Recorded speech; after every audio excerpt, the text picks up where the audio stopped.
Fuck, I'm dying. Are you? But aren't we all dying? Aren't we all going closer to our death every day we live? Hey guys, welcome to our existentialism podcast. It's not a Fortnite People Incorporated anymore. No, I'm not doing it again. No. This is the Existentialist Folks Limited. Is that like extraterrestrial? No.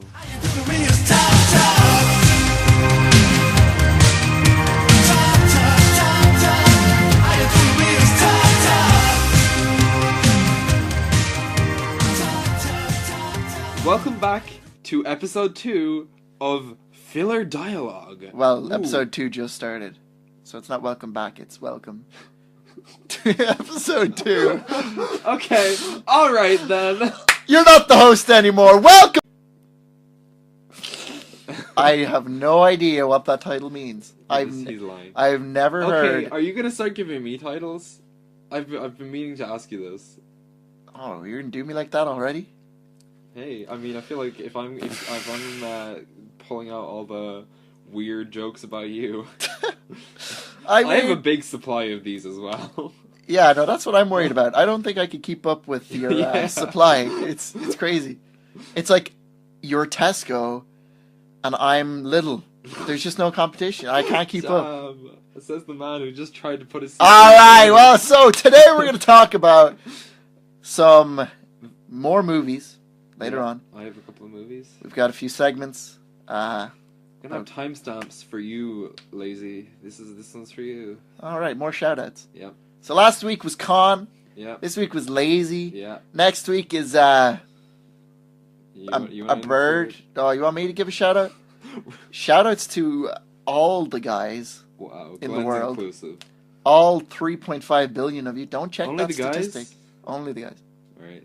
Well, Exclusive. I guess I'll give a shout out to the girls and everyone else out there. That's just racist, man. Sorry about that. I guess I'll take it back. What about the pans? Shout out to all my pans out there. Wow. Anyway. Right. We don't have a whole lot of games to talk about. I have one. I think we're gonna give some like general information or something. Just like chat or something. I don't know. Do you wanna have a little chat Yeah, there? chat there. Just a little All conversation. right. Alright, let's stop. Okay.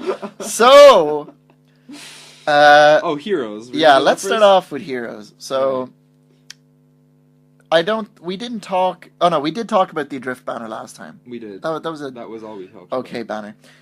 And then we got not a great one this time. Okay. See, my problem is everybody actually likes this banner. Really? Oh yes, everybody does. I haven't seen anyone like it, but also I haven't been looking, so... There it is. Well, everybody loves it. They're like, oh, well, if you need somebody to plus 10, these two are your go-tos. But why? Surtur falls into 180 BST as well if you get the right Bane and Boon. Why would you plus 10... What's her name? Ilger? Ilger, yeah. Why would you plus 10 her? She's dagger. She's cool. She's cool. Just because it's easy, is what they're saying. Because the 3-star, or the 5-star exclusive thing or whatever, because there's only 2 5-stars on the banner. So, there's a higher rate to pull either of them? Yeah. Hey, you know what I predicted? That people would say this. The day the banner dropped, I was like, literally. People are going to be saying, oh, this is such a good banner, you have a way higher chance to pull whoever you want. It's ass. Oh my God. I hate it. Nah, Yilger's cool. But then we got another. See, this is what I'm annoyed by. We got the Legendary Hero banner yesterday. And it just we didn't get the banner. We got the trailer. Yeah. Just has Freed on it. Like, why not put him with the other two and make an actual banner out of it? Yep. That's annoying. See, what I'm interested in is, the first one was Fjorm, next one was going through it, and then it was just like a load of random people. Oh, not random people, like the main people. Yeah, lords and stuff. From Fire Emblem. And now we have Harid. So is it just going to be those 3 amongst them, or are they going to balance it out with 4? Or are they, like, who else is there to do? Book 3, I guess. Oh, Loki, maybe? Lord. Oh, no, we already have Loki. I don't know. And then, what, Veronica. No, Veronica's definitely going to be one. Wait. Yeah, probably. But what are they going to do with Legendary Heroes once all the categories have been filled? Because now there's only like 3 left to go. Repeat them, I would imagine. Like, making new ones that overlap. Oh, no. I don't like that. Or maybe, you know the way they all give HP? Yeah. Maybe they'll give ones that give something else instead. And then we'll get ones that give speed and attack and just... And they're just broken. Yeah. They're just top tier. Oh my god. Also, did you notice we don't have like a tome legendary hero or like a ranged? Really? We Yeah. ranged. Who? Lucina and Lynn. Oh yeah. But like no tome. No tome. That's weird. That is weird. That's really weird. I mean, I'd say the next one would probably be a tome now. It's hard to make tomes broken. Yeah, that's what I'm saying. Like, would they be able to make broken tomes for a while? Because, see, the thing about Legendary Heroes is generally, they're not just, like, hyper-offensive, they're kind of survivable, like, they're kind of all-around. Yeah. And it's hard to make all-around tomes. True, that makes sense. But I'm sure we'll get one eventually. Yeah, maybe we'll get Nosferatu. That would help with survivability. Ah, that would actually be the most boosted skill. I'm still looking out for Nosferatu Julia, because she had that tome. So we're gonna move on! Alright, so we're gonna move on. Yeah, we actually don't have anything else to talk about. Yeah, Heroes been kinda bland. Not bland, just, slow. Book 3's coming out soon. I've just been saving up orbs for New Year Takumi. And I hate you. Anyway, so... What's next? Next, we're going to talk about kind of the big section. Oh, and our favorite blank. This is just kind of... It's general information. Like kind of introduction, I guess. Yeah. Yeah, that's so when we get famous by episode 50, of course. Everyone can look back to this terrible... I wonder what they were like back in the day. This terrible mic quality. Terrible production. Speaking of terrible mic quality, we're still running on one mic between us, but this is a different mic. That's the thing. We don't even have the good one. We have 2 good mics between us, but we just use the one good mic because we're stupid. It's great. Everything is badly organized, and we're also recording on a literal iPhone. We're a bit underprepared, but it'll be alright. We're trying. That's all that matters. All that matters is we get our amazing takes out in the universe for all you millions of fans to listen to. Yeah, when we get millions of fans, and then they look back at the VODs and they say, wow.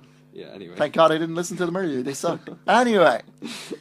So, and also it's good that we're giving our opinion early, so that if they're bad, we can just bury it in... old material, so we can be like, no, we just thought that back then because we were stupid, guys. Yeah. Anyway, so right, let's start off with an easy one. Right, so what's your favorite game? Hey, an easy one. I can definitely answer this. Easy. I feel like this, like, my default answer is Dragon Quest IX for the DS. I literally thought you were gonna say that. I mean, it's predictable if you know me.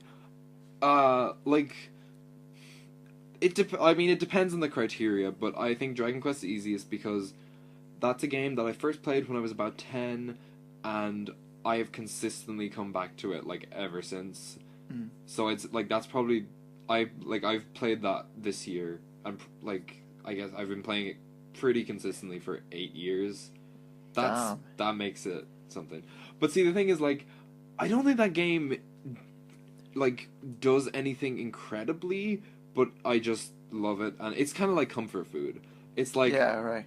I can play that game without really thinking about it. I can just kind of go through it, and I will always have great fun. And, like I said, it's easy. Well, like, if you've played it a lot, it's easy. It's just comforting. Like, you don't have to think too much about it. It's not... Like, there's nothing kind of crazy happening. It's just fun and comforting. So I guess that would probably be up there. Yeah, see, that's weird, because, like, for you, it's just a pickup and, like, any time, and you can play it. That's really what it is. But then, like, to others, it's like, oh, it's this RPG, and, like, I have to grind it out, and I really want to finish it. Like, that's really weird. That's only because I've played it so many times. Yeah, literally. Like, the first time I played that, I didn't beat it, like, while I was 10, but also, like, it's not easy. They actually designed it, apparently, to be the hardest game in the Dragon Quest series. Like, it's not an easy game, it's just, if you... See, as well, like... I play it and will just do random encounters for fun. Like, I'm not even grinding, I'm just kind of doing all these crazy stuff and not really worrying about the story that much. Yeah. So by the time I get back to the story, I'm kind of leveled enough that it's easy enough.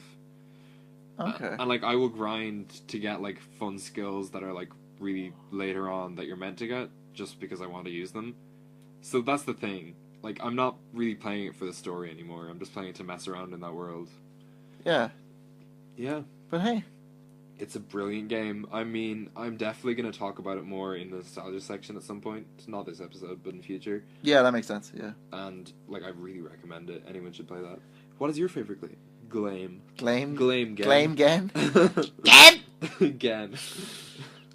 Let's be honest, the best game ever made is Super Smash Brothers, man, for a Nintendo game. Yeah, I fucking love that game, Tony. Tony, that's my favorite game of all time. I don't know why. Tony. Like, I literally knew that. I don't know why I wasn't. There's no doubt in my mind. Okay, yeah, he likes Melee. The game is an art form. Oh, my God, if you Uh, you got an art gallery, you've this got a theatrical so many performance, times. you got Melee at Evo. It's just everything you can imagine. It's got style, it's got finesse, it's got grace. beauty, it's got grace. He has no face. Funny, this comes from the depths of space. Hey, that song's in Melee. Just saying. Oh my God. Nah, it's a fantastic game. Like, competitively, it's not perfect. It's very imbalanced. But for what exceeds and what is viable, the game's amazing. Single player, adventure mode, that thing. Is there, like, what is adventure mode even? You go through a series of levels, and it's, like, themed around different series. So, like, the first one is you go through a Mario Brothers level, then you fight Mario and Peach at the end. It's like worse Subspace Emissary. Basically, yeah. Okay. And it's like you finish it in, like, 10 minutes. Oh, really? Yeah, but it's fun. It's fun. I've never played Subspace Emissary, so I really have to play it at some point. I've only heard good things about it, but anyway. True. Brawl is also a great game. Not as good, but a great game. Okay.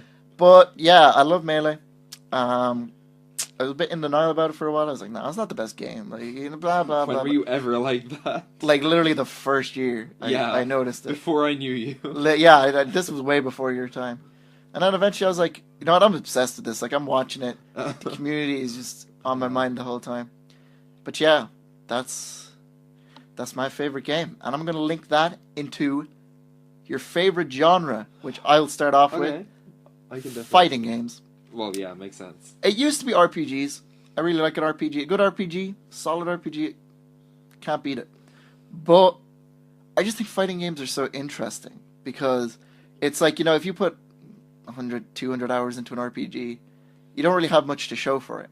But in a fighting game, it's like, okay, you're proving against someone else that you're better than. When you say you don't have much to show for it, you mean like in terms of actual skill improvement? Yeah. Because like obviously you'll progress in the game, but I get what you mean. Like yeah, like to some you're standard actually other training person. yourself in a fighting game. Yeah. Okay, that makes sense. And it's kind of the only other game that's like directly head on against another person. Right. Like for RPGs in a way, like let's say Pokemon, right? Like competitive. It's kind of the same. Like it's head on against other people. It's not just okay, you beat the story mode, but like everybody beats the story mode. Yeah. It's like okay, yeah, you're better than this player, or you're better than this player, and you're climbing the ranks. Competitive Pokemon can be quite a big thing too. Definitely. Yeah, exactly. So anything competitive, and then obviously probably the most competitive genre is fighting game. Yeah, I mean it just is, to be fair. So I don't know. I just like all the communities. I like all the games, the diversity, all that good stuff. You know what I'm saying? All right. Hit me up. What's your answer? I am not big at all on like multiplayer or like. Well, I love co-op multiplayer. I'm not a big fan of like PvP in most things at all. Okay. Like really, the only game I ever played competitively was Pokemon, which I played for a long time. But even then, I just kind of drifted out of it after a while. And like, I'm kind of torn. Like when I think of the genre in which I like the most games, it's absolutely RPGs. But yeah, like it's kind of for the same reason as Dragon Quest. Generally, I will play an RPG a lot of times, and they're just like again quite like a kind of comfort food genre for me. Yeah. Like I've played all the Pokemon games so many times. Like those are just relaxing to play. Yeah. Dragon Quest 9, Fire Emblem Fates as well for the 3DS. Like I don't even like that game that much, but I've played it a lot of times just because the gameplay is kind of I know it. I'm good at it. It's easy. Yeah, like it's not a hassle to finish. It's just exactly. It's a feel-good game, and it's like if you kind of enjoy the combat in an RPG, they can be so fun to just kind of spend time with. Right. like that's it. I think it's if you enjoy the combat, but at the same time, like I can't think of a whole lot of RPGs that have had like a major lasting effect on me. Like Okay. when I think of that, I don't know. Like probably RPGs, but recently, I think Metroidvanias are a brilliant game. I agree. I haven't played many, but like the one or two that I've played, I have enjoyed so much, and like I've just loved them. Like I'm thinking of Hollow Knight mostly. Like that is one of my favorite games of all times. God, it's been so long since I played a game that had that big of like an impact on me. Like I just loved that game. So I think like in the long run, maybe like that kind of thing, like sort of like where it's like one character kind of exploring a world. Those kind of games are really interesting to me. But I think probably overall it would still be RPGs because I just love that genre. Like since I've been a kid, I've loved it. So probably. Okay, that makes a lot of sense. Mm. So I've got two more. Okay. What are like just quick fire runner-up games? Like what other games would you hold like top 10, top 15? No particular order, but just what do you think? Okay, so we got Dragon Quest IX. Persona 4 Golden for the PS Vita is I don't know this, man. Unbelievable. I don't know this, man. Gravity Rush, which I played on the PS Vita, but is also on the PS4 now, is one of my favorite games of all time for sure. Like I probably prefer that to Persona 4. It's so good. Pokemon White for the Nintendo DS, I played that when I was 10, and like if I'm thinking purely in terms of nostalgia, that is up there with Dragon Quest IX. Yeah, right.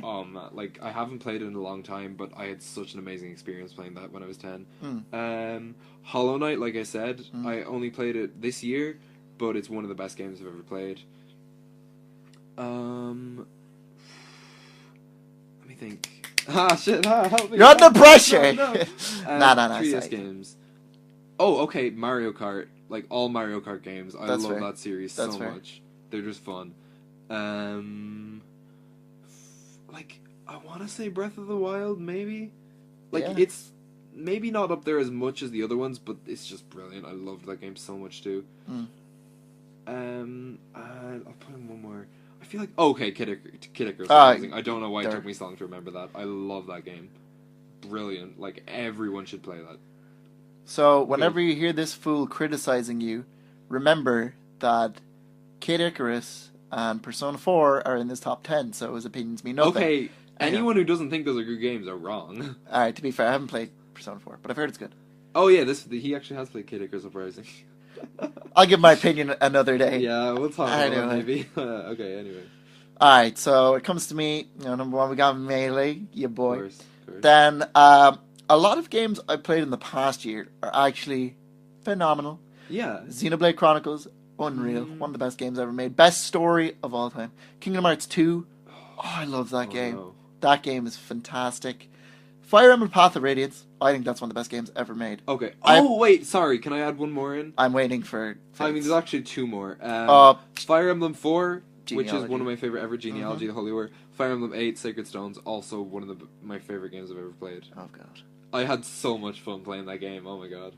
Anyway, back to you. Yeah, I like Fire Emblem. Clearly! Anyway. Yes, Path of Radiance, I think it's one of the better Fire Emblem games. Yep. Oh, I've heard only good things about it. Crash to Insanity, Crash Bandicoot series is amazing, and this one is really, really different in a really good way. Then let's see what else we got. You like which is the Mortal Kombat game you like? Mortal Kombat Deception. Oh my god! Yeah, I love that game. That game. Oh, the things I would do to that game. Let me tell you. Oh. I'd play it for like 24 hours straight. Fair, that's what I was talking about. Okay. Sonic Heroes. I think that is a super fun game. Which one's that? That's the one where it's GameCube trio. Okay. You get the trio and you go through levels. It's fun as heck. Pokemon Platinum. Again, agree with you. Yeah, it's absolutely. Nostalgia kind of thing. Close up there for me too. I don't really play it nowadays, but there's just too many memories. Yeah. And good moments I've had with that game. I can't just pass it up. DS Pokemon in general, Platinum, Soul Silver, and White are just they were solid. Oh my God. I don't think Best anybody games. can hate on those ones. It's a shame. It's a shame that people hate on Gen 5, but I mean, I don't think it's that bad. I kind of get where some people are coming from, but I really don't agree with any of the criticisms, and also nostalgia. So There it is. There it is. Let's see. Dragon Ball Fighters. That game is I fantastic. thought you were gonna say that. Yeah. This is amazing. I feel like there's one more I can throw in here. Mother 3. Okay. That game I feel is like if I beautiful. finished that, it would be up there for me too.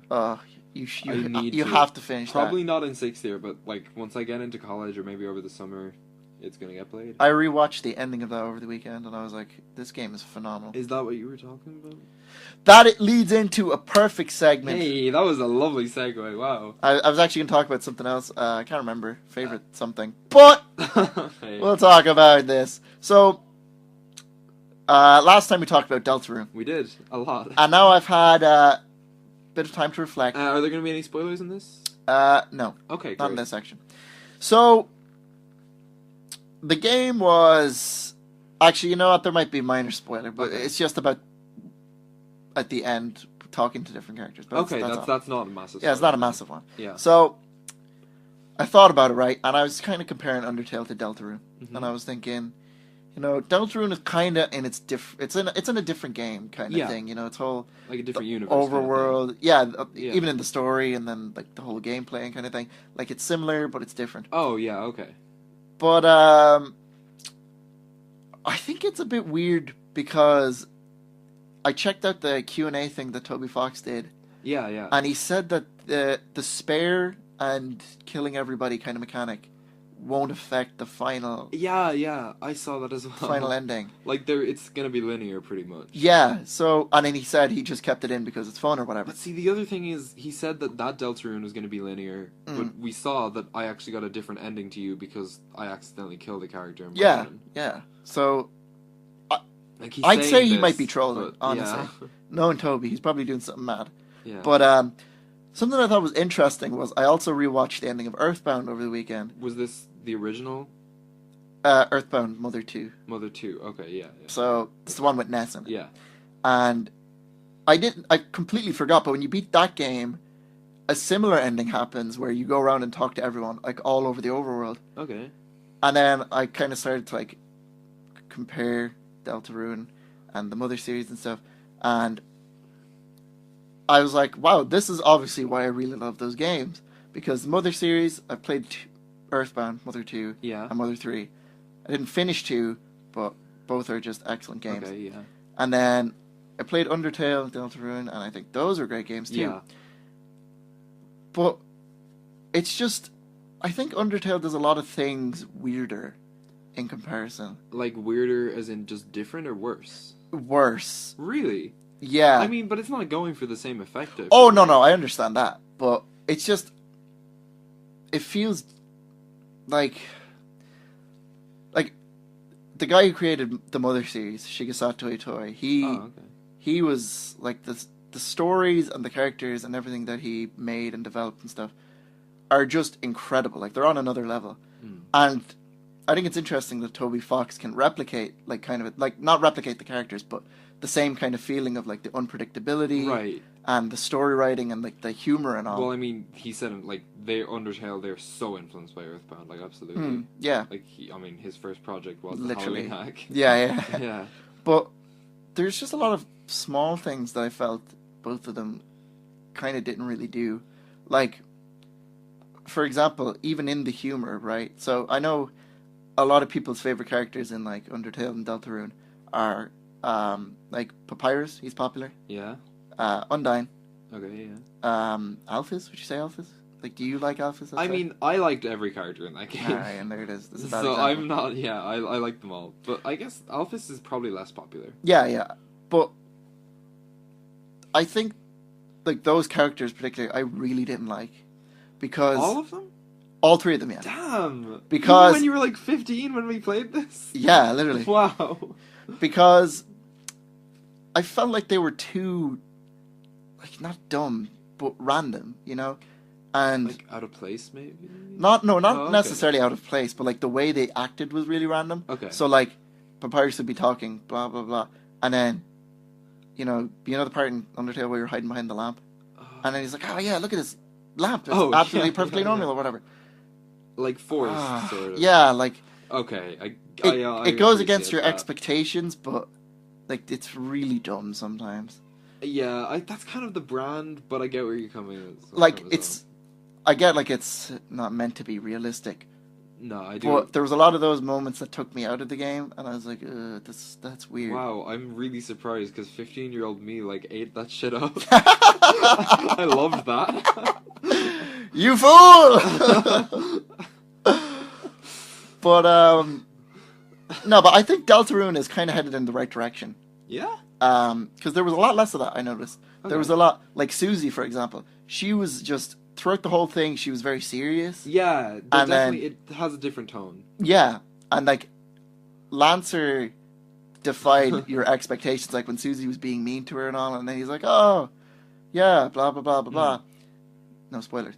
But, I get what you mean, though. and then, He definitely... like, that makes sense, because it's within his character. Yeah. But Papyrus then sometimes could be serious, sometimes be joking.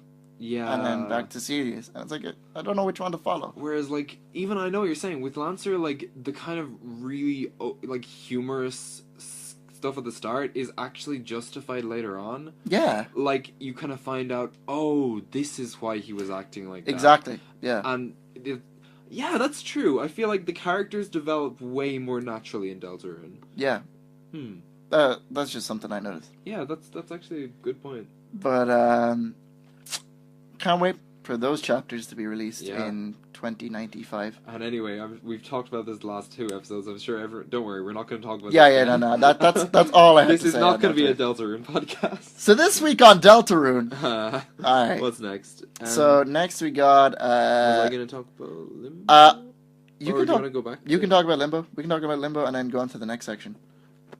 Okay, I think this is the last game we're talking about. Yeah, and the next is just going to be a segment on games, but not a particular one. Oh, okay, sure. You'll see what I mean. Yeah. So, I'm go confused. ahead. I'm not up to date on this.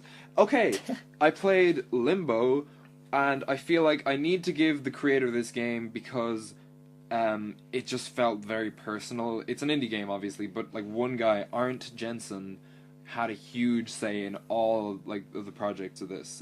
So I want to say like this is kind of Arndt Jensen's game. I mean, I'm sure most people have heard of it at this point. Like, it's really well known.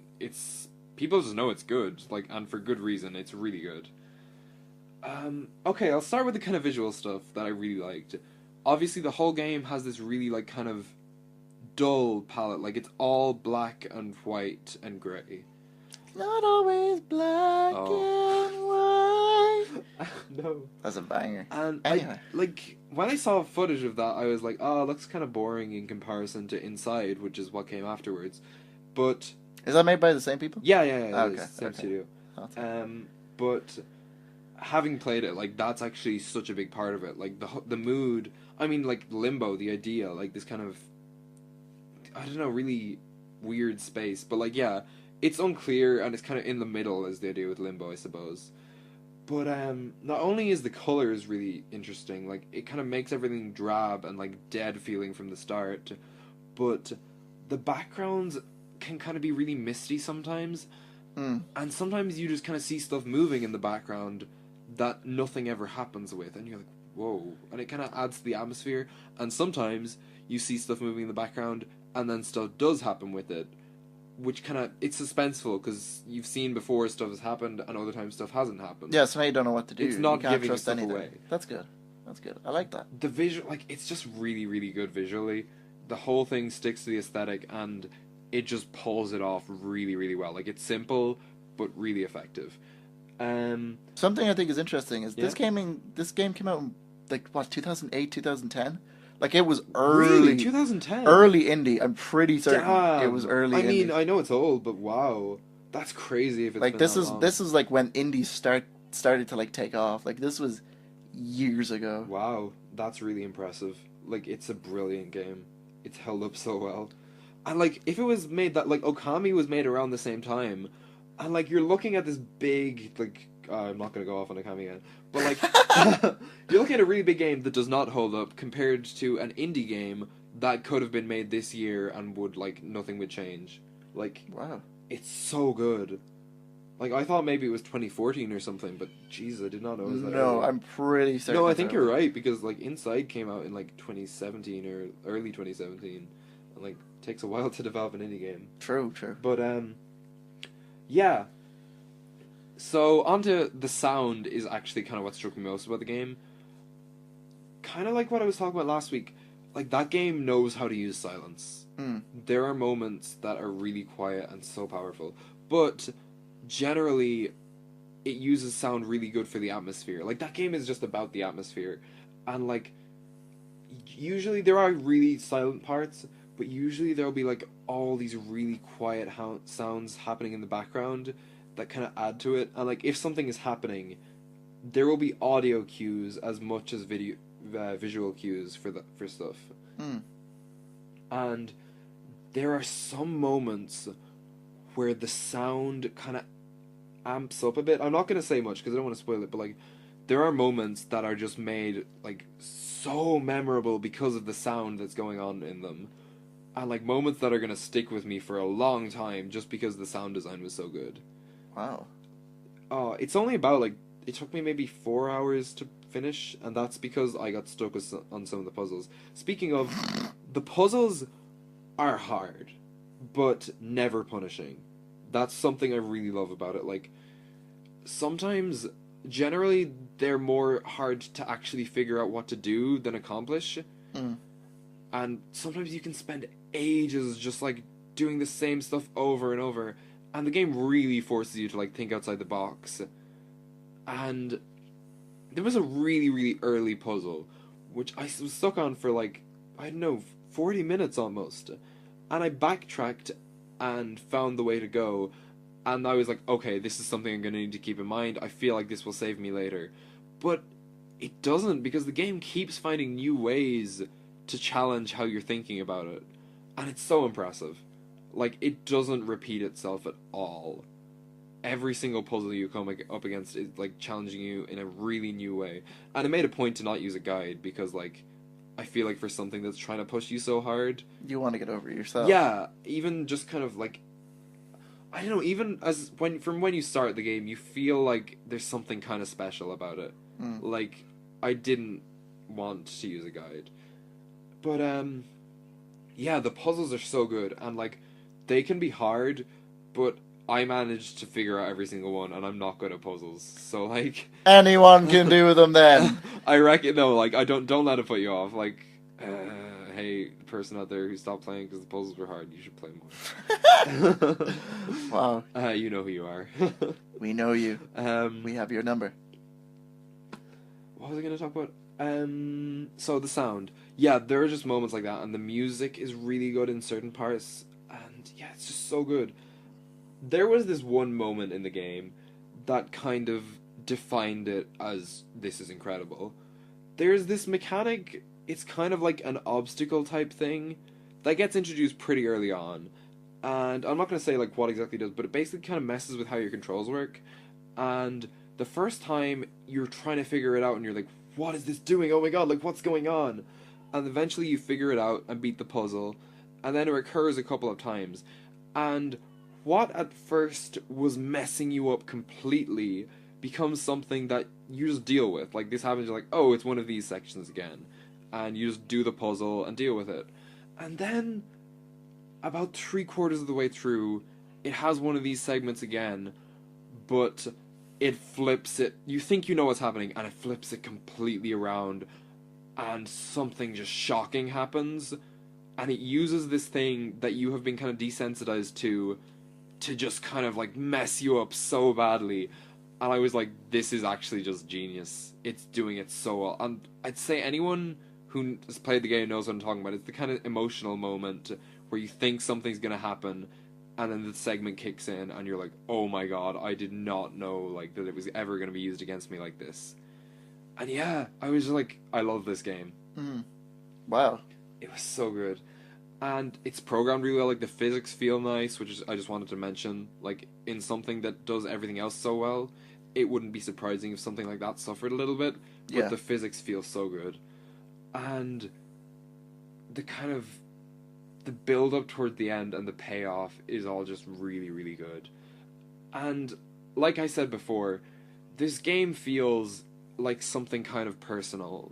Like a lot of big games, they're good. They can be good, but this had really personal kind of soul to it, and there's something to really strong about that. Like it just felt very much like this was Arndt Jensen's game. So yeah, I really recommend it. It's so good on every single aspect, and it's only about 4 hours. It's a good game. I think about 20,000 people just went out and bought Limbo after that. Yeah. That's interesting. I know I will probably end up playing Limbo sometime. I've wanted to play for years. Oh, I recommend it. But that description you gave reminds me of the game Braid. I don't know if you've ever heard of it. I've heard of it. I've never seen any gameplay or anything, but I've heard of it. I think that game made me feel exactly what you just said, where literally like there's a mechanic introduced early on in the game, and literally you use it throughout the entire game, and you're like, oh, this is so fun and it's interesting and blah blah blah. And then once you get to the final stages of the game, it just completely turns on its head. Like I went into that game and it was fun and like it was all cartoony and stuff, and it was so enjoyable. And then I left disturbed. It was so like, right. I can't like. Okay, that's your homework. I play Limbo. You play Braid. Okay, I will eventually. What's it on? Yeah, okay, I don't think you have any console for it. I mean, a lot of stuff's been coming to the Switch. It might actually end up there eventually. Yeah, and I think it's an indie game too. So I'm pretty sure it is, yeah. Yeah, but yeah, that really reminded me, that description you gave really reminded me of that game. Right. But I think they came out around the same time as well, so... Interesting. It's just something I wanted to know. Play Braid, okay. Or else I'll braid your hair for free. Damn. I'm not going to play Braid now. God, abusing me. Abusing me to braid your hair. Okay, so your hidden section is next. My hidden section! I have no idea what this is. Oh. We gonna keep it 300. 300 what? 300 degrees. That's why they. Oh my God. That's why they call me Oh. Mr. Fahrenheit. You know what I'm saying? At the speed of light. I'm gonna see Bohemian Rhapsody on Wednesday. Don't go see Bohemian Rhapsody, anybody. Wednesday, tomorrow. Oh yeah, true. Anyway. He's lying. It's a good movie. So once again, Probably. it is a good movie. So once again, Deltarune was on my mind. You'd swear I love this game. It was on my mind so much. But we talked about the hidden boss fight last week briefly. We said this wasn't a Deltarune podcast. Yeah, well, I lied. This. You know, you already know next week one of us will have remembered something. And Yeah. like, so that thing is Deltarune. Deltarune, right? It's just such a... Oh. So, I was thinking about that, and I thought, why not do this little segment, kind of, not so much on a specific type, but like a broad section. And in this one, I was thinking secret bosses in games. So just kind of like a trope across games. Yeah, a trope. Okay, that's actually really interesting. I like that. So, the one I thought about was, so I wish you told me this in advance. Nope. Surprise. Okay. So after we did the last podcast episode or whatever, Yeah. I thought, wow, that secret boss in Deltarune was so interesting because the whole game was it was a bit easy. It wasn't really a challenge, and then that one just kind of came out of nowhere. Yeah. The gates swinging. Now, granted, you only had 2 hours to play the game, so you weren't really Yeah. used to it. But the first thing I did was I booted up Mario and Luigi Bowser's Inside Story. Oh, because okay. I remember there was a secret boss in that game that I couldn't beat either, and the whole game was pretty easy. So I played it, and I was like, "Oh, I can't wait!" And then I fought the secret boss, and it was actually a boss from, or well, not a boss, but an enemy from the previous game, Partners in Time, Okay. which I'll be talking about on Nostalgia Section one episode. Yeah. And it was so easy. I was so disappointed. But then I was like, I might as well bring up the trope thing anyway. So, like, what do you look for when it comes to, like, these secret optional bosses? Because I thought Deltarunes was interesting where... What do I look for? Yeah, like, what do you think appeals to you? Because that one was interesting because it wasn't just straightforward, oh, post-game you get to fight them. Yeah, it's like, okay, go throughout the world, get all these key parts or whatever that aren't, like, not very well hidden, but they're not very obvious either. I get you. And then go to this place and then do all. Don't you have to talk to the shopkeeper and stuff? Yeah, Like that's not very obvious. It's a bit roundabout, yeah. It's a They bit do cryptic. give you a hint to tell you to go to the shopkeeper if you do it in order. Yeah. We just use the guide. We're fooled. But like, what do you like? If there's anything that you think of off the top of your head, like secret bosses that really appeal to you, See, shout. the thing is, I'm finding it hard to even think of a game I've played that had a secret boss. I know I have. Oh, played definitely, games, yeah. but none have come into my mind. But, I think like if you're gonna make a secret boss, go all out. Like make it really, really hard to find. Yeah. Like make it that you would probably have to find it by complete accident. Right. I think that's something cool. But I think also something cool is when a game hints in like lore around the world that this thing exists. Never tells you how to find it, but like you're kind of say like some book on some shelf in some place tells like the legend of the X monster. Like you're aware of it. Like the people are but, aware like, of maybe it in even the world. just a throwaway line that like you kind of like, that's weird, but then you forget. But then you find the hidden boss, Right. and you're like, oh shit, that's what that thing was talking about. Right. And I know I've experienced this because it's such a specific thing, but I can't remember what game it was from. Yeah, no, I feel you. I've definitely played something like that, and like it's hit every nail. Where it's like it's very, it's very what would you say? Like it's on the down low. Not many people talk about it, and it's like, oh, it's in myths, it's in legends, and then you find it, and it's like really difficult, and it's living up to its name. You're like, oh God, this is happening, but it's just not. The example isn't coming to my head. I think, but it's there.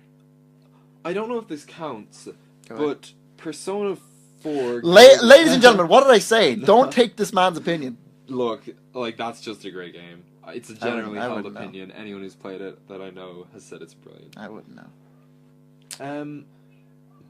That game has not a secret boss, but it has a load of... Like, it has, like, a good ending, then it has, like, a very good ending, then it has the true ending. And, like, you have to fulfill a load of really hard conditions to get the true ending. And, like, the game doesn't really tell you that it's there. Like, would you consider that a secret boss? Well, yeah, because, like, not... If there was a normal person going on a playthrough, they wouldn't experience it, like, right? you would not get it your first playthrough. Yeah, if it's, like, a really hard true ending to get... Yeah, sure, Okay, I'd well, consider that. then this is a great example, because... The Persona 4, like... ends on like a normal run, and it ties up pretty much all the loose ends, like, or you think it does, but you're still like, I wonder like where that came from, or like, wow, or even the characters might acknowledge like, wow, that was always kind of weird. Like, it ties up all the main ones, but there are little details throughout that never really get resolved, and you kind of accept it. Like most games or most stories end with like a couple of tiny loose ends. Yeah, but the secret ending for that, like, not only does it tie up everything, like, you thought you kind of understood what was going on, but it just links everything that was going on together to this one kind of route. And there are references throughout the game to this thing that the normal ending makes you think, oh, that's what it was referencing. But then the true ending, you're like, oh, it was actually referencing this. And that's that feeling where, like, it's been hinted at, and like, just, there's this one little tiny detail that happens at the very start of the game that, like, you have for long forgotten by the time you finished, and that is like a direct part of the secret boss, which I just love so much. Oh my god. Like, I was maybe 13 or 14 playing that game, and like, I loved that so much. I really did. Like, I just thought it was the coolest thing in the world. Yeah, right. That makes sense. I can't really think of an example either. But I guess one that kind of we both would know is maybe Red in Heart Gold Soul Silver. Oh, true. He's not specifically secret. I get what you mean, though. But, like, you know, everyone's like, oh, yeah, there was a guy who disbanded Team Rocket that's true. years ago. I feel like... I don't know where he went. I've kind of forgotten it. Yeah. Can I just say, that's my favorite battle theme in any Pokemon game. It's a really good song, I'll admit. Not the best, but it's really good. Or, I know you're not familiar with Gen 3. Oh, but you had... I played Gen 3. You played the remakes, right? No, I've played the originals like several times. Oh. Hello? I played every game. I was just unaware except of for this. original Gold and Silver. But, yeah. Okay, fair enough. But Steven as well. When he appears throughout, and you're thinking, oh yeah, I'm gonna fight him again. In the Pokemon League, and then you fight Quan, and then Wallace, and then you're like, whoa, where's Steven? And then you fight Steven. Like, I think those are really interesting. The way it's just that's true. These secret kind of people that you know of or you've heard of, and then they just destroy you if you go straight after the main game or the post game or whatever, and you just stand no chance. Yeah. Like, I think that as a concept is true, so interesting. Like, all the league champions in Pokemon kind of follow that. Except for Alder, I guess, because, I mean, he gets taken over by N. Bodied. Oh, that game. When nope. N's Castle, oh man, I'm gonna talk about that sometime. Oh. I like N's Castle. That was one of the best parts of that game. That game is so good. The game's good. Alright, well, that's all I had on Secret Bosses. I feel like maybe next time let me know in advance what the trope is going to be so I can have some time to think about it. Yeah, and maybe I'll actually remember to think of an example too. Nice. Alright. Well, no, that's all I have. For games? Yeah, I think. Huh. So, we're done games. Oh, wait, did you want to talk about John's Wustus? John's Wustus. I'll keep it brief. So you said it was decent or whatever. I mean, I thought it was fun, but I can see what you were talking about and all the stuff and the flaws you were talking about it. And like, we played it for a while after the last episode, and it was fun. I can see that some characters are a bit imbalanced. Yeah, it's not competitive. But I mean, it's a fun game if you have a friend to play with. I couldn't imagine like the story mode being fun if like the AI is being cheap, or if you're just sick of playing the game or whatever. Yeah. But that's pretty much my exact opinion on it. It's fun if you're playing it with other people. Yeah. There you go. That's it. We're done games, are we? Oh, nostalgia section? Yeah, you're on the nostalgia section if you want to take that over. It's a game that I've already mentioned because of the top 10. No. Here we go. I'm going to talk about Persona 4! Fire Emblem 4. Oh, fuck. This isn't even massive nostalgia, because I think I played this in late 2017, or maybe even this year. I think actually maybe early. I think it carried over this year, yeah. Yeah, damn. I mean, it's an old game. It's a very old game. This is for the SNES. Like, it's really old. It was like 1990s. But it's one of my favorite games ever. And like, if you've played a Fire Emblem game, if you've only played the newer ones, I don't know if you'd enjoy it, because it's not really the same as the newer ones. But it's so good. Like, if you're familiar with the Fire Emblem formula, it follows kind of the same idea. Like, you're an army, you have your lord, you're kind of picking up people along the way, and there's this kind of greater evil that you're slowly gearing up to fight. And it's kind of got the same combat system, you're doubling and it's like missing and all that kind of stuff. So what sets it apart? Number one, the maps are enormous. Yep. Like, they are probably about 5 times the size of a typical Fire Emblem map. They span multiple countries in one map sometimes. Like, obviously not 100% to scale, but like, there will be maps where you're literally like contesting the border of 2 countries, and that's the stakes that you're fighting for. And like, it's just nothing like other Fire Emblem games. Yeah, I think that I haven't played it personally, but from an outsider's view, I think the whole premise of the game is so much more in your face than it's other bigger. Fire Emblems. Like, you can experience, like, you watched like, let's say Path of Radiance as my example. It's, the plot progresses and you do all these maps and you slowly get to your goal. Okay, yeah. But then you'd see it in like a cutscene, like of a text box or something. But like, from what I see in genealogy, it's like, okay, no, you don't just watch dots go across the map. You walk across the map. You get to that castle. You conquer a castle or a continent or whatever.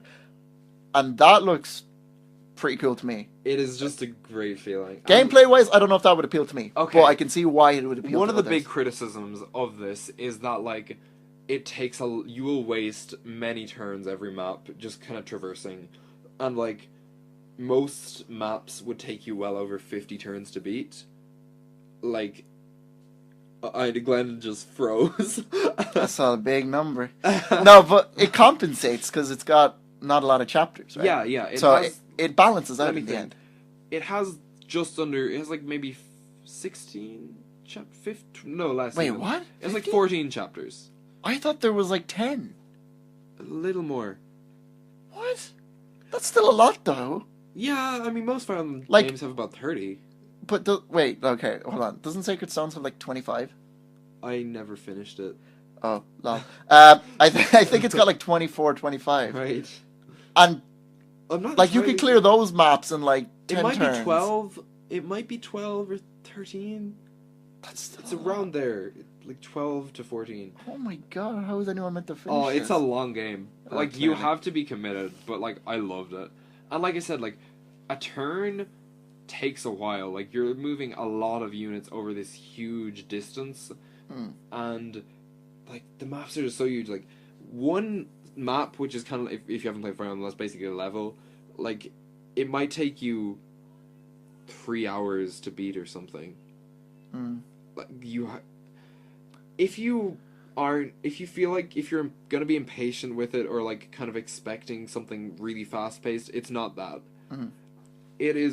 It's quite slow, but at the same time, On the flip side, it appeals to those who Like- want to get invested, though. 'Cause, yeah, like if you you're get moving so across invested. the map, you might as well put care into your units and make sure Mm. they do well. More than any other Fire Emblem game, like, you feel like you're actually in this really huge battle. Yeah. Like, there is this huge ground, and like you have like a certain amount of kind of units in your army. The enemy, like, oh my god, you will kill so many enemies in one chapter. Like, they will have kind of full-size armies almost, and like they're like, you might have kind of like, you know, the way in Fire Emblem you'd kind of have like groups of enemies that kind of move together. Yeah. You might have one that is like 20 horses. And then, like, followed up a couple of turns later, another one of those comes out. Or, like, 15 Wyvern Riders all coming across you. And say, like, they might start off in one corner of the map, and you're kind of in the other. And throughout the whole level, they're moving every turn, and you're kind of thinking, okay, so this kind of unit is coming at me from this side of the map, these are coming at me from the other corner, and in about 5 turns' time, they'll catch up with me. Where do I have to position with all these things that are going to happen in the next few turns in mind? Yeah, it's very realistic. And, like, you have to put a lot of strategy into that game. Like, Strategy game. It's what it's meant to do. You actually, a good thing is you can set it to save at the end of every turn, because I think you just kind of have to. Like, Yeah, you turns never take know. so long, and levels take so long, that if someone dies, you do not want to reset a level. And, like, I had to a couple of times because I'd messed up so badly, and, like, it is soul destroying. I'd imagine, Jesus. Oh. But yeah, that's the thing, like, the scale is so big, and another thing, like, the characters in that game are really good, and it has kind of supports, it has marriage and kids, like, it has all the kind of stuff that New Fire Emblem gives, but it also has this really real setting and, like, this huge battle going on. I think it was the first one to have like supports, right? I don't think Oh yeah, like, it was kind of, that there was none its in unique selling point. Shadow Dragon, Gaiden, and Mystery of the Oh, Emblem. just like normal supports. No, Yeah, I think it was. Yeah, I don't think there was any of that Yeah, in yeah. previous games. And That's it was interesting. obviously the first to have, like, marriage as well, which wasn't brought back until... Yeah, it was literally cut until modern day. So. And another thing I find really interesting about the game is, you know the way in Fire Emblem, usually magic is such a huge part of the world? Like, there are kind of gods and, like, great evil dragons and, like, all this Yeah, kind it of stuff. was built into the lore and stuff. Genealogy does not feel like that. It's kind of... It just feels like kind of a medieval war. And, like, obviously you have tome users. Yeah. And you have kind of people who can use magic, but it doesn't feel like a big part of the plot at all. Like, right. even the final boss isn't a dragon or a monster or anything. It's an evil kid.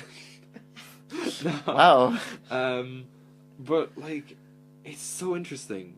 It does feel much more like something Game of Thrones like than Lord of the Rings like, you know? Yeah, it sounds historical kind of thing. Like Yeah. if you applied it to like history or whatever, it could be like, yeah, all these like druids and stuff and like actual knights and stuff went out there. It was like a real life war Yeah, that didn't depend and on it feels like supernatural that. things. Yeah. Yeah, it feels very real. And obviously, another big thing is the game is split into kind of two halves. Like, there's the kind of Generation 1, and then something happens at the end, and it's kind of left up to their children, which, like, game skips forward, say, 10 years or something, and it's left up to their children to kind of finish that fight. And that's something really interesting, too. Like, the game spans a huge amount of time, and sometimes between, like, maps, like, 3 years will skip. Or it'll be like, 2 years have passed. Sigurd is now a fugitive. Like, all this stuff is happening. He has now trimmed his beard. Oh. But that's so interesting as well. Like, you're not just going from battle to battle to battle. It's like all this other stuff, like just normal traveling, happened in between it. But it's like, what the game focuses on is like the huge clashes, the kind of pivotal Yeah. moments of this like 20-year war or something. I don't know if this happens in the game, so I'm kind of hoping it would. But, like, say a map ends. I'm not really sure. I doubt this would happen, but I don't know. But, like, let's say, I don't know, say, watch me whip, watch Oh, me no. say, Quit the podcast. This is it, alright, guys, so I'm Goodbye. terrible. So, let's say a chapter ends, right? And Sigurd is like, oh, what's his name? Eldigan. I don't know if they're friends, but let's say, they're friends at the start. Eldigan, let's follow up the troops and blah, blah, blah, blah, and do this. Eldigan's like, yeah, okay. And then it's the next map, and it's like, I don't know, 2 years later. And then Sigurd and Eldigan are like, they've had a fight or something within that period. And then you might see them interact, and they're like, oh, for what you did, I'll never forgive you. And then, like, it explains later in the chapter. Because, like, then at the start, it's like, oh, why are they separated? Like what's the meaning? And then as it goes on... imply stuff that's happened. That's a really cool idea, but it doesn't really do it, unfortunately. Like, I mean, it was quite a basic game, given the time. Like, it does so much for its time, but, like, I guess not everything is perfect about it. Yeah, no. I wasn't expecting. No, I was just... That would have been really interesting, though. I just Sigurd. Sigrol, anyway. And I, like... It also has, like, in my opinion, one of the best villains in any Fire Emblem game. Like, just someone who's very believable, and, like, you don't root for him at all. Like, he's a bad person, but you can understand him much more than a lot of Fire Emblem villains, because very often they are either tyrannical for the sake of it, or possessed by a demon. Yeah, I didn't really like POR's villain, but that's for another day. Okay. Very, like, just unrelatable in his villainness. Yeah, like, that's the thing. Sometimes they're just like, I'm the bad guy. Yeah. Like, this is kind of a minor spoiler, but it's Oliver's in Heroes, so it doesn't matter. Yeah. Like, I thought Oliver was the main villain. And I was like, I wish. wow, oh this is genius. It's like, he's this guy, and he's, like, really serious, but, like, I mean, look at his appearance, and then his motives and stuff. Oh, it's funny. Is he that big of a villain? Oh, like, he is a big villain. Damn. For a majority of the game. And then there's this other guy, and then you're like, oh, he's the villain. And, like, I'm only really learning about him in the last 6 chapters. And then you fight him, and it's very monotonous, and it's a very boring fight. Right. And you're like, It's bad. Fire Emblem can be bad for that. Just introducing whole new plot lines right at the very end. Yeah, and it kind of sucks. And, like, Oliver's fight was great, and I was like, oh, yeah, this is really good music. so I've heard amazing. it. Yeah, it is. And then, but, like, it was kind of hampered then at the same time. I was like, oh, but he's not, like, there's more after this, and it's from a guy I don't even care about. Yeah. You know? And that's something Fire Emblem 4 does really well. Like, it keeps the same ideas the whole way through, and, like, obviously there's kind of the end of book 1, and, like, there's obviously a final boss then as well, and, like, that is so dramatic, and the stakes feel really high, and then, I mean, you obviously, minor spoilers, but, like, they fail, because, obviously, that's why the fight has to go on to their kids. Obviously. They fail, and then the villain who you thought you were kind of going to be killing this chapter lives on. And then, obviously, the time skip happens, and then when you finally go up and face that villain who you've been, like, he's been a presence for the whole game, and, like, the other thing is, like, his empire has kind of been spreading throughout the whole game because it spans such a huge amount of time. Like, you actually feel the effects that his rule has had on different countries. Yeah. And, like, when you finally fight him, the payoff is so good. And I think really what I love about it is, like, just the sense of scale. Like, it's a grand scale game. Yeah, like, it spans countries and continents, but also, like, different kind of countries are ruled by different people at different times, and, like, it is this real struggle between, like, empires and, like, kind of rebels, and, like, there's just a really big sense of scale. Like, that's it, really. And it feels like all the actions and all the plot lines that are happening have actual repercussions on this world. And, like, the characters that exist are affecting the world around them, and they're kind of building over this really long period of time. And it's just really cool, and I can't think of any other game that really does that. So, yeah, Fire Emblem 4, I recommend. Oh, it got very peaceful there at the end. Yeah. And I just think, I'll bring it down a bit, I've been kind of going like, ooh, Fire Emblem 4! It's a good game! Play it. But no, I think if it seems like something that would appeal to you, that kind of whole, like, really huge medieval war, or, like, kind of even bigger than war, just, like, this, I don't even know how you describe it. War. This historical event, kind of. War never changes. Oh, no. Metal Gear. Yeah. If you like Game of Thrones, if you like kind of epics, like that kind of thing, I recommend Fire Emblem 4. It's a brilliant game. Shoutouts to Jon Snow. I'm his brother, anyway. Really? Yeah. He's my brother. You can't just do that to him, oh my god. Alright, on the podcast. Anyway. Okay, so, I hate when you say so at the same time. Anyway. We need... So.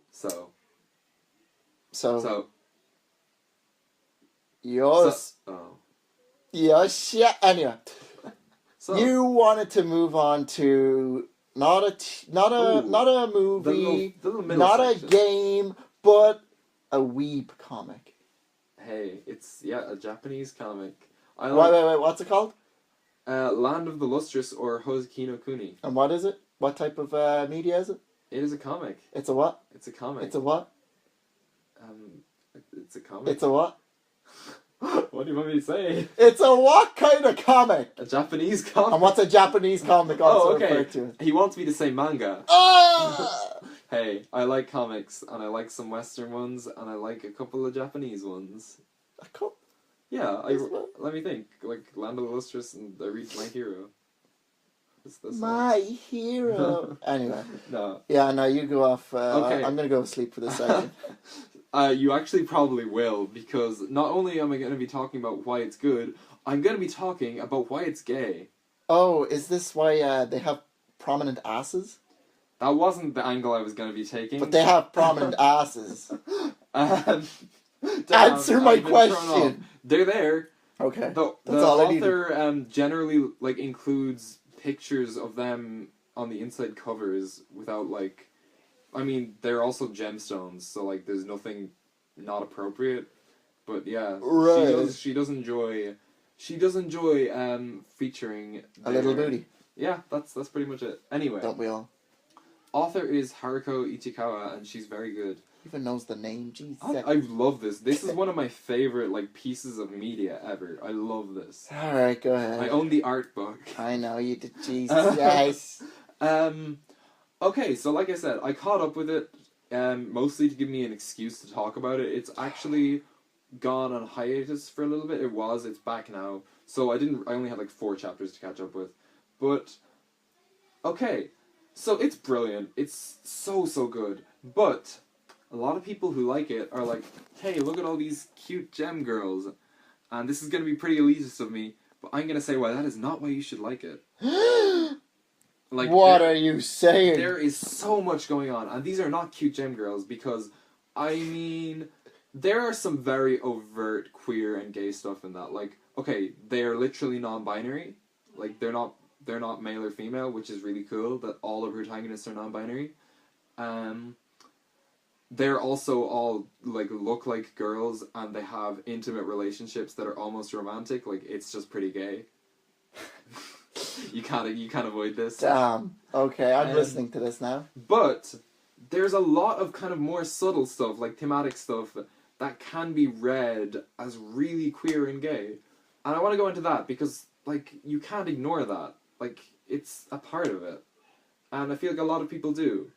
And it's, like, I don't know if that's what the author is going for, but it's definitely prominent. Okay, so obviously there's the really overt stuff, like I said, but there's also this idea of, like, okay, the main character, they, like, gradually, this isn't really a spoiler, it happens quite early on, it starts happening very early on, like, their body gets, they're made of gems, obviously, their body gets, like, shattered, and kind of the parts that are broken off will be replaced with other parts. And it's this idea of, like, their body is kind of changing, and they start off saying that they want to change because their body limits them in a lot of ways for kind of reasons about the hardness of the gemstone, and they have a very soft crystal which shatters easily. But just this idea of, like, wow. It's like, no, I wanted this to be serious. Shattered her body. Anyhow. Oh. This idea of, like, them wanting their body to change and, like, wishing for something different, like, that can be read as a metaphor for dysmorphia very easily. Like, and, like, kind of transness and stuff, you know? Okay, thank God. Right. What? I don't know, I thought you were going to say something else like plastic surgery. Oh, no. It's like, we should all follow Kim Kardashian.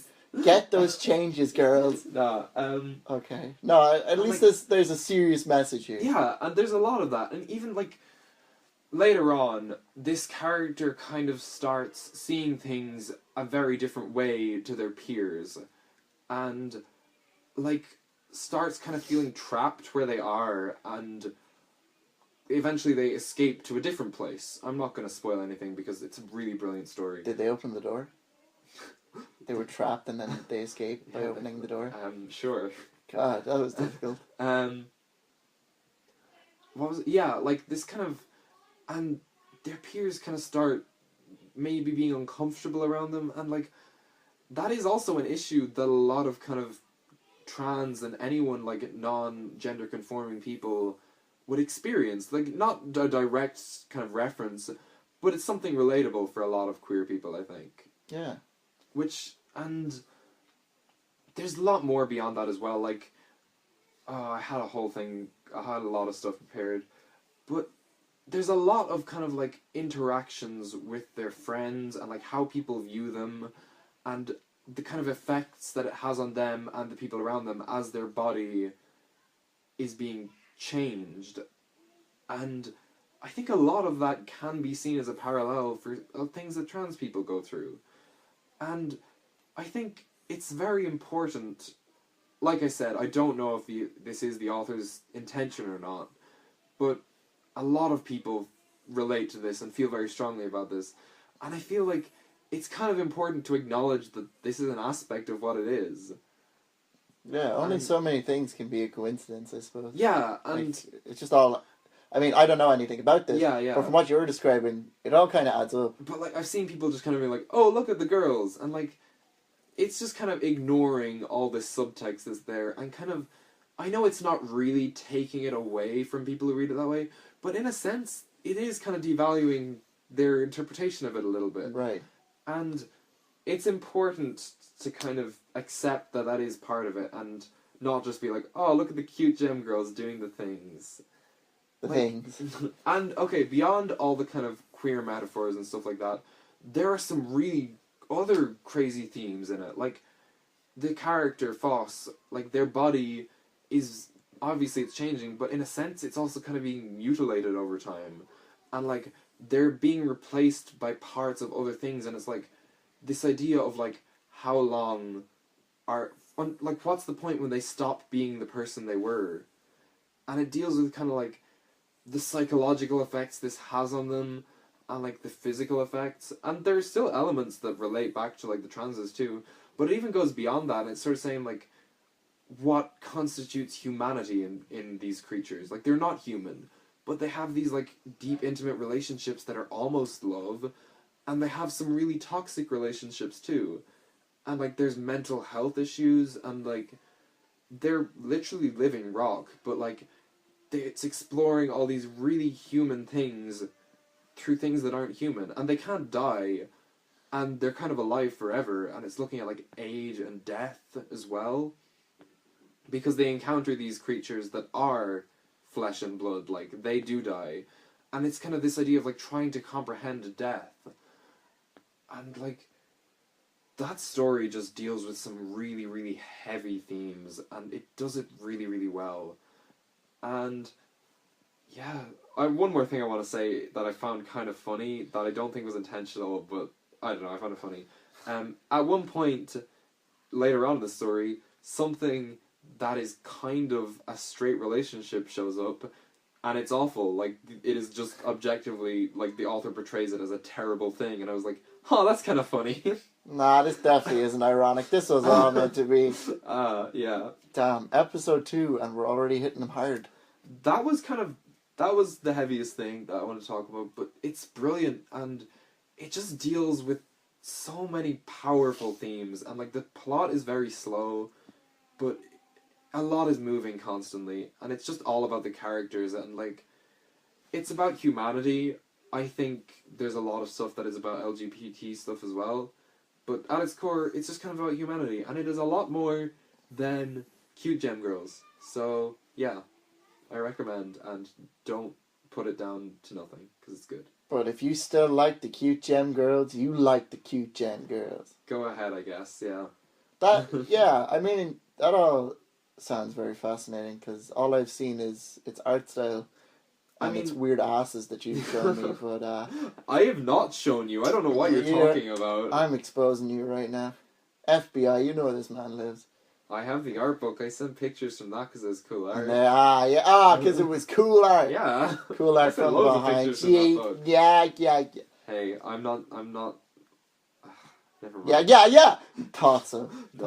Exposed. That's what I call it. It is good art. Haruko Ichikawa is really cool. Yeah. She's a good illustrator. Yeah, I mean, all those topics, they seem very... I'd say they might have been thrown in on purpose, or kind of an interpretation thing, like you take that away, but another person might be like, oh, I'm just watching the show. I think a lot of people I know who are like, who are queer in like different ways, have kind of gravitated towards the show in the end. So like, regardless, I think it is something that you might relate to. I said the show, there's an adaptation. Me? Huh? No. You might relate to the audience. Okay. I was going to say that you might me? that you might relate to if you're like gay or trans or anything else. Okay. Damn, why are you doing this to me? You should read it. All people out there, it's good and gay. So yeah. You'll love it. That's Land of the Lustrous or Hoseki no Kuni. Yeah, I mean, I'm sure it's nice for people like that to actually have something that relates to them instead of just watching the same straight kind of the show isn't great. I mean, it's fine. Oh. Read the comic. It's good. Yeah, well, even in the same way, like all that kind of stuff being the same, straight and perfect world or basic concepts. But no, I think that's fascinating. It's really cool. What's next? Do you have any movies to talk about, or am I talking about my last two things? I have no idea. I have no idea. Next we got a TV show, whatever that is. Oh, okay, I'm not going to talk about this for as long as the other things, but I watched a very cute children's TV program called Hill. It's an animated show, and I watched it because a couple of animators that I follow on Twitter worked on it. Oh. And, like, I just really loved it. It's really cute, and a lot of animated shows like that, and, like, Gravity Falls and other stuff, they're technically kids' TV shows, but you can tell that the people working on it really loved what they were doing, and I think they do end up having quite a universal audience. But Hilda is just really cute and really happy most of the time. It was just a really lovely watch. Like, I usually watch an episode before going to sleep. They're like 20 minutes. It's on Netflix. Oh, okay. Wow, on Netflix, Jesus. It's really cool. Netflix are really funding some great stuff. Yeah, that's great to see. But it's really good. Like, the art style is so unique, and it's actually based off a series of graphic novels, apparently. And from what I've seen, it stuck true to that art style really closely, which gives a really cool effect. It's like kind of scratchy a little bit, but the edges are really fuzzy, but it looks really cool. And is it just kind of there's no like real plot? There is. Oh, there is. It's 12 episodes. Oh, I thought it was like an everyday kind of just general life. It's about thing. a girl called Hilda. What? Yeah. I thought it was by a girl called Milda. No, unfortunately. Sad. Sorry to all you Mildas out there. Shout out to all my Mildas. A girl called Hilda who moves from the middle of nowhere into a town, and she just kind of loves nature and like monsters and all this stuff. It's kind of a fantasy world. What's really interesting actually is the world is very fantasy. Like there's little elves, there's trolls, there's giants and all this stuff. But also, it's modern day. Like they have smartphones, they have like TVs, they have cars they drive around in. It's a really interesting because generally when people try to combine like fantasy and technology, it's a very dark or kind of like edgy idea. But this or it just doesn't work. Or like say like it doesn't work, or like kind of like the trolls are now trying to live alongside humanity. But in this like outside in the country there are wild monsters which aren't very vicious or anything, but like they're out there and there are just normal towns with people living their everyday lives, and it's really chill, and it's a really cool universe. I loved that. Guys, I'm town, I swear. Why do y'all think I'm Mafia? Stop. Next week we're talking about Mafia. Anyway. It's a great game. Not a great circle game, I Top guess. 10 I don't know what you call best them. games of all time. Team building game. Hilda, I know you're Mafia. Okay, Hilda. So the world is really unique, and I love that. The palette is really, really cool. Like, Hilda has, like, 4 colors in her outfit. She's got, like, blue hair, red and white outfit, and somewhere there's, like, something kind of yellowish. But the whole show uses those colors from her palette everywhere. And, like, it just gives it gives the whole world a really unified feeling. And I didn't notice this. I actually saw someone on Twitter pointing it out, and I was like, oh my god, yeah.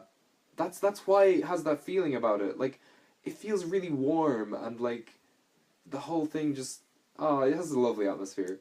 And the plot is cool. There are some really... There's one moment that's scary. Like, just properly really uncomfortable. And you're like, Jesus Christ. Boogaloo. And there are these moments where, like, they're just powerful. Like, this really powerful stuff is happening, and the characters... who, like, are 3 young children are kind of experiencing that. And I've noticed recently that a lot of my favourite stories are about, like, innocent children going on adventures. And I think there's kind of a magic to that you can't really... No, okay. Like, Homestuck has that. Undertale, to a degree, has that. And, like, Deltarune absolutely has that. Hilda does. And there's something else I was thinking. Like, even in Pokemon, there's kind of elements of that. You're a creeper, dude. It's not. I was hoping that you wouldn't. I love stories with little kids. There's something about like that really innocent viewpoint, experiencing this kind of magic of a world. Yeah, that's really powerful. Like Earthbound is the exact same thing. Hey, and that's why I loved like the part of Mother 3 that I did play, and why I have to go back to it. You're damn right you do. Yeah, no, I get what you mean, but that scary thing that you were talking about. Yeah. Do you think if you took that out of context, it would be scary, or because you just watch? Probably like, not. So you think it's like, oh, you're like because you've seen this series with all the kids and stuff. Yeah, like it makes it feel. And it's because really one nice. of the characters says he has a fear of a thing, and then the thing kind of shows up, and it's like another thing. Yeah, there are some really cool moments in that, and there's nowhere where I feel like it falls down really. So it's perfect series.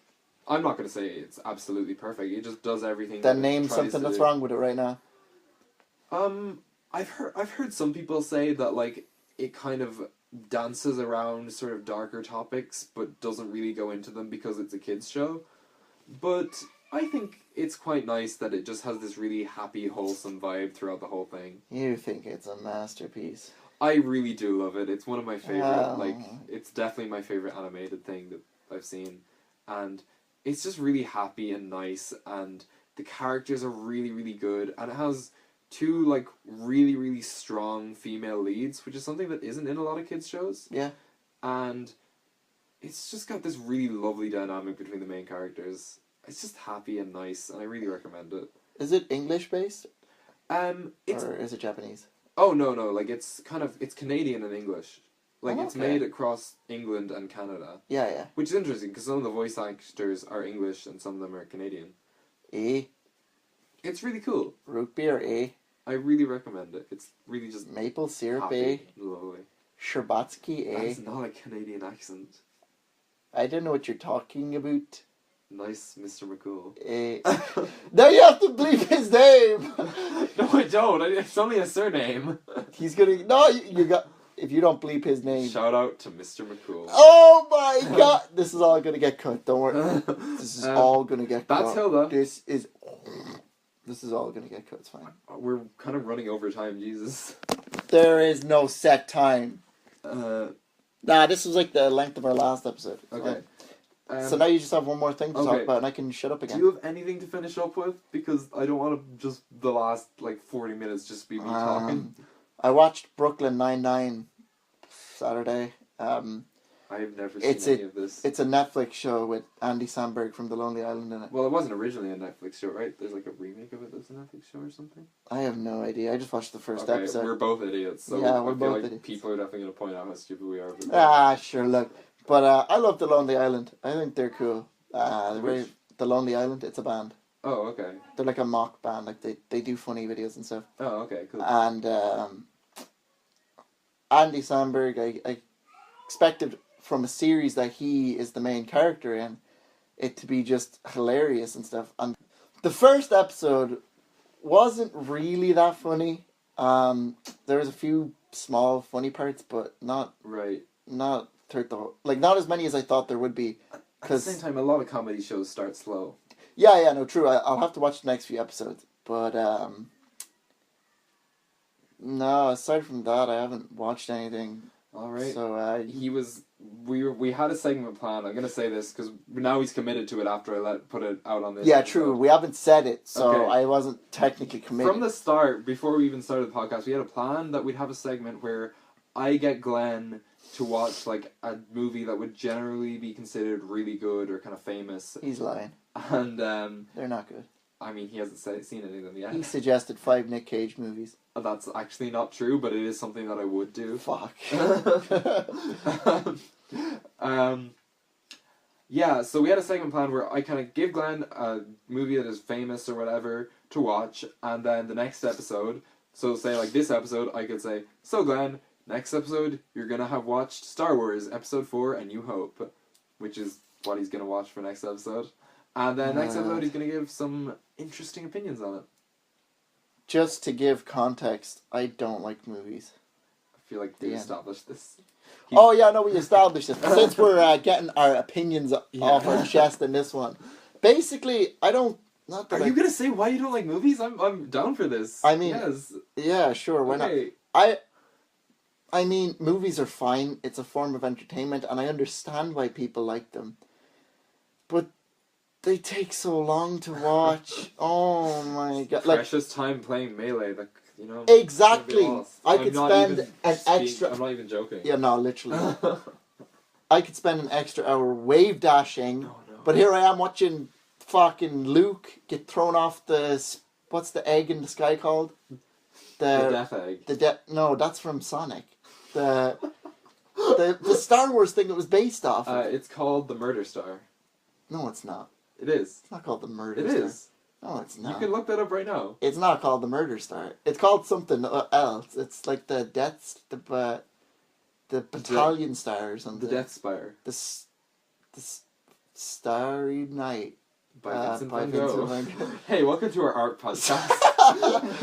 We're still deciding what this podcast is. We went from Fortnite to Deltarune What to was, Vincent Van we Gogh. had something at the start of this episode too. I don't I don't know. know. Yeah, we've lots of stupid jokes about that. Basically. Anyway, yeah, it's the Death Star. I don't believe that. Anyway, I haven't seen a lot of movies, as you can I'm gonna guess. save that as a soundbite and use it Wait, what? somewhere. What did I say? It's everyone else will find it funny. It's fine. It's the Death Star. I don't believe that. Okay. So yeah. No, I hate movies. YOLO. And okay, I watched a movie. I Shocker. watched Mandy by his name's hard. I think the director is Panos Cosmatos. Thanos cuz tomatoes. Panos Cosmatos. He's never, I think that's his name, but anyway, he's never directed a full movie before. He's directed a short film, which I forget the name of. This is his first proper full movie. I was wrong here. He has actually directed one full movie before. Also, editing is hard. Hope you're enjoying the podcast. And the reason I found out that it existed was because it starred Nick Cage. I don't want that to be the focus of this. Oh, would you look at that? No, What did I say? That's why I wanted to watch it, but also I started hearing it was really good, so I was like, okay, cool, I'll watch it. And I didn't really know much going in, which was cool. But, I'm very, very conflicted on this. Oh. I'm gonna not spoil it at the start, but I'll probably go into sort of minor spoilers about what the atmosphere changes to and stuff. Hashtag timestamps. If you really don't want to watch it, yeah, skip this. But, or if you really do want to watch it. Or, I mean, even if you're going to watch it, this probably won't affect how you enjoy it too much. But anyway, the first hour of that movie is one of my favorite parts of any movie I've ever seen. And, like, I feel like it's not even that incredible, but I've just never seen anything like it, so it just stood out a lot to me. Basically, like, it uses color so incredibly, and, like, everything is, like, way oversaturated and, like, way too vibrant, and, like, it has these kind of weird neon-y filters over lots of shots. You ever see the music video for Green Day, Basket Case? I actually haven't. That's very oversaturated. Right. Probably looks like that if I'm Yeah, picturing okay. it right. Anyway. I might, I might even show you a clip from it or something. Sure. But, like, the kind of atmosphere in it, it's like, first of all, the colors are wild, like, you're like, this doesn't feel natural. And then, as well as that, for almost every shot in the first hour, it never cuts. There is always a really slow fade between shots. So everything is kind of drifting into each other, and sometimes there are these, like, weird close-ups kind of overlaid over other shots, and the dialogue is very relaxed, and it's just these kind of two characters mostly, and overall, I'm pretty sure this is the impression they were going for, but this is what I took from it. It's just kind of like a really weird dream sequence. Like, oh no. I mean, it's not actually that, but that's the feeling you get from it. Like, it is really happening, but it feels kind of dreamy and, like, out there. Nick Cage is so dreamy. I really wish That's that what I you had just not said. mentioned it was That's a Nick Cage just movie. what you said. It's out there. Everyone knows. Anyway, I have the editing power. I can cut everything. Oh no! You're not bleeping out his name, but you're gonna take out that you love licking his. I'm putting it out. Oh putting no, it out I there. never said anything. You're getting like this. exposed. Anyway, so it's just like this really weird dream sequence type thing, and the colors are wild. I've just never seen anything that does it exactly like that. And I thought it was really, really cool. Like, the atmosphere is just really unique around the whole thing. I feel like I changed it up a bit there. Change what up a bit? This is the best timeline. Yep. Patent smash. Yeah. Then, at almost exactly an hour, it takes this really sharp turn, and an event happens. Did you pause the movie and then it said 59? 59? See, I actually did have it paused for a while.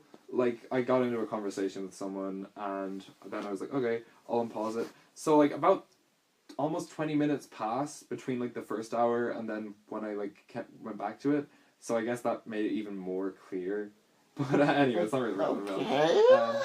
Just this really sharp turn happens. This thing happens that just changes what the movie is about completely.